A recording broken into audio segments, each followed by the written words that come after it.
Hello, caught me scoffing my face. So I'm just doing a very quick video just to say that the importance of following through on what you've planned for the day, because I've just been out walking this morning on a one-to-one and taught a class and then gone on to do another walk fit class. So I've been out and about all morning, haven't had the chance to eat properly yet.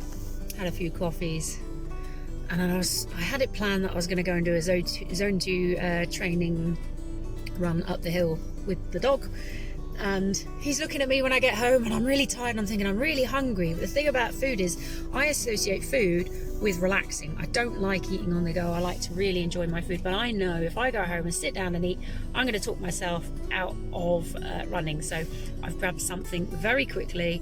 I tried to not let myself think about it. I've just said, just do it for God's sake. So I've gone in, grabbed something very, very quick and easy, got the dog in the van. We're going to go for a little zone 2 because it's very nice and easy. Zone 2, chilled out trail run. There's no reason, it's not going to hurt me, it's not going to knacker me out. I should feel pleasantly surprised when I'm walking up those hills at really low heart rate. So I'll let you know how it goes. So this is somebody that did not want to go out, trying to talk myself out of it, and I'm making myself go.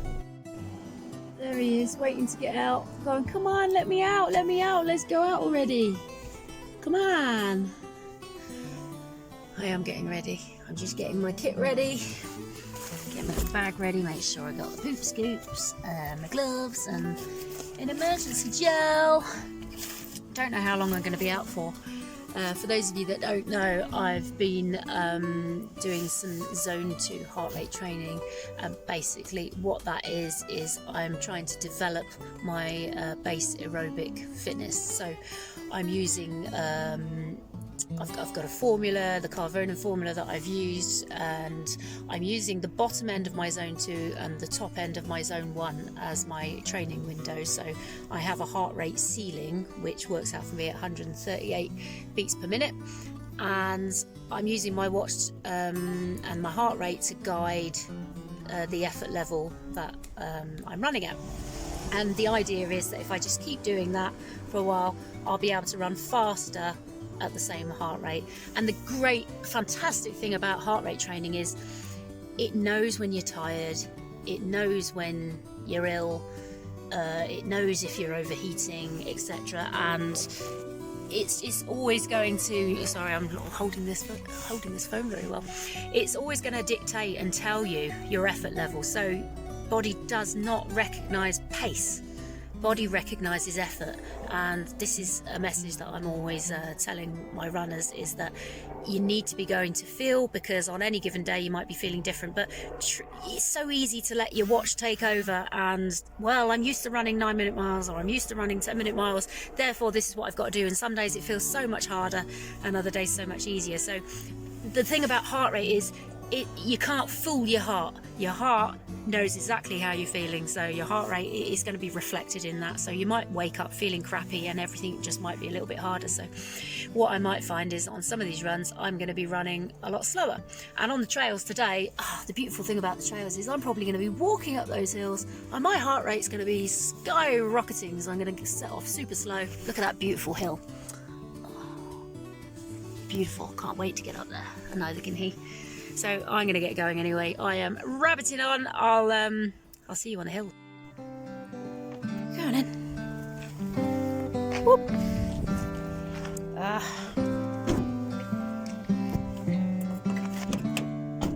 Are we going to go running? It's one thing I've found with trying to get to my ideal heart rate is I need to start slowly, because if I start off by running, my heart rate spikes. And once it spikes, it's very hard to get down. So you're better building up to your heart rate ceiling, or around about 5 beats. Between 5 beats below and your heart rate ceiling, that's where you want to be staying. So I'm going to be sticking between 133 and 138 beats per minute, or thereabouts. There he goes. And because I'm on a hill at the moment, it's probably better that I walk to start. Set my heart rate, see what it's at the moment. It spikes quite quickly because it's just not that developed yet. Usually I go out for a run, although I can run so much faster than what I have been running. My heart rate is going crazy, so I'm on around about 104 beats per minute now, so I'll probably get into a little bit of a jog, although the hill's just setting in now, so it'll probably climb quite quickly. I don't think he's watching his heart rate.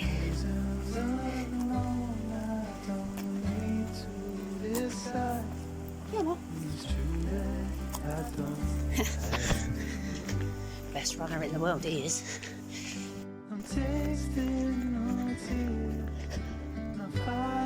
Got a bit high, so I need to walk.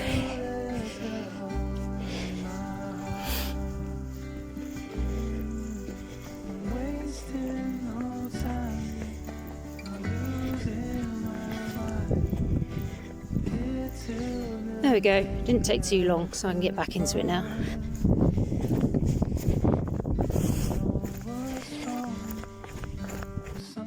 I'll tell you what, it's so nice. Spring is nearly here, look. Oh, muddy as hell, but it is beautiful out here. I'm so happy I came. Just having a little walk, got a bit of a hill ahead of me. I'm not the best camera person in the world, am I? My heart rate's 137, so right at the top end. I actually even have to slow down on the hills. I can walk these hills quite fast, but as I said before, I'm trying to develop this lower end heart rate, because in endurance sport, it's not about who can run the fastest. It's who can run the longest without slowing down. So this is why we need to develop this end of the fitness rather than always hammering top end. There's definitely a place for top end, but the majority of your training, if you're training for endurance, really anything 5k and over, then you want to develop this side of your fitness.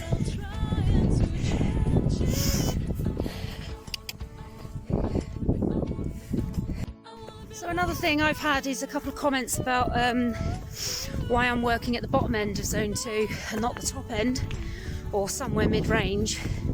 The reason I think it's a good idea to work at the bottom end is that you need to allow for when you're going to go over. So if you do go over your ceiling that you've given for yourself, your heart rate ceiling, then you're still going to be in zone 2. And also, if you're going out for a prolonged period of time, anything over 45 minutes an hour, you need to allow for cardiac drift. And that means that over time, your heart rate's naturally going to increase anyway for the same amount of effort, or what you think that you might hold pace, for instance, and then your heart rate's going to increase. So you need to allow for that, because towards the end, you would be going possibly into zone 3, and then that's going to lead to overtraining.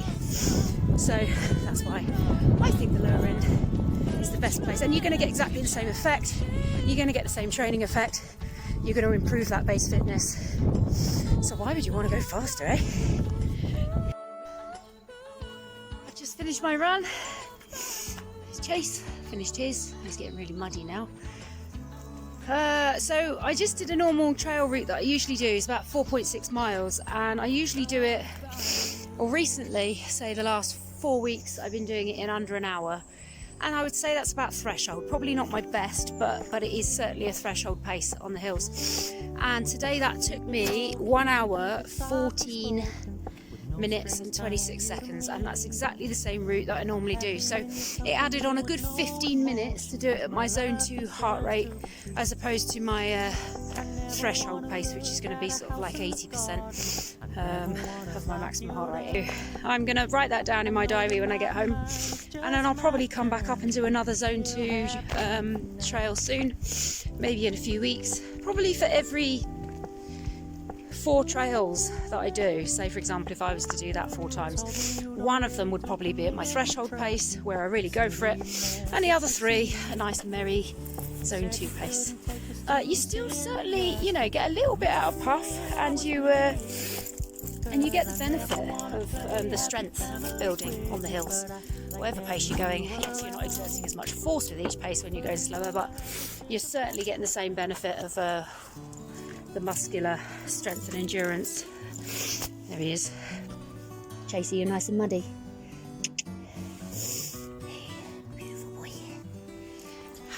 Get him under the hose now, get myself under the hose when we get home. Alright, see you at home.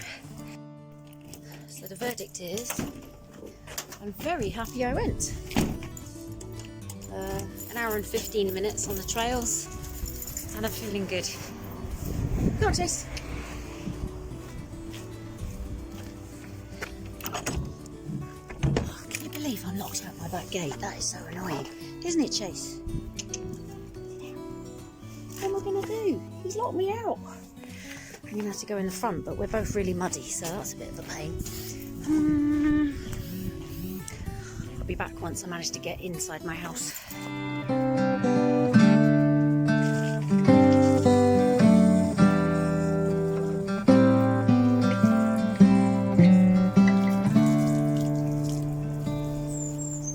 Don't know what's wrong, something isn't right.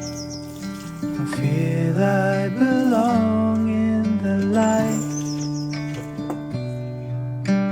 Passion has gone and love's taken flight. Things just feel heavy tonight. I'm tasting no tears, I'm fighting no fears, but still there's a hole in my heart. I don't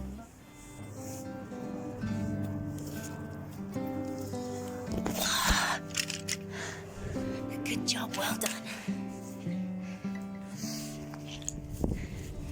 So there is one thing I've been thinking about on the hills. I think a lot on the hills. That's a really nice reason to get out. Got a lot of headspace.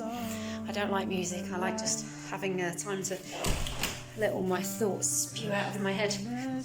But I was thinking something I'm always talking about is when running.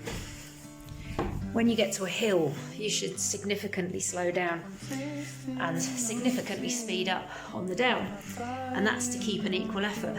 And the thing about the heart rate is it just doesn't lie. So when I was going up the hills today, I was finding, stay in my zone 2, I was walking up slower than I would usually walk up it. That's how underdeveloped that part of my fitness is. So when it came to running downhill, I was still running the downhills pretty similar to what I would be even when I'm doing my threshold run.